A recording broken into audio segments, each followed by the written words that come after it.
The pomegranate. Sa Tagalog ito ay tinatawag na granada. Uy! Granada! Bigay sa akin ni Sis Chat. Uy! Uy, talaga yan! Sayang na ano ko na yung ano niya rito, yung pinaka-crown, nabalik ko na. Bigyan ko na alala, ay dapat i-video ko to kasi first time kong makakain ito. Game, ayan. Dali. Charot. Nakakain ako niyan, may tanim kami niyan sa ano yan. Pero hindi ko alam kung paano siya binubuksan, kaya sabi, ayan na. Buksan na. Uy, dali ko tayo. Fresh. Saan? Hindi meron doon. Dali na yan. Natutunan na kami. Charan! Sa baba, sa BO. Ayan.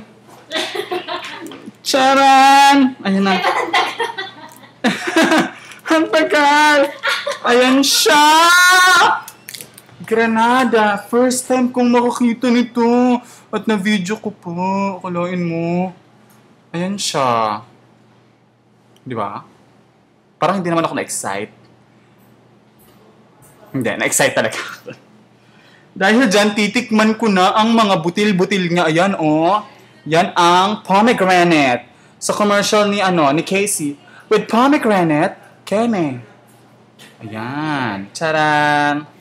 Titikman ko na ngayon ang mga pulang butil.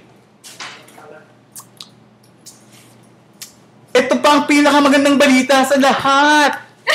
Chicken! Uy, meron pa. Hindi Ayan! Charan! Ang pomegranate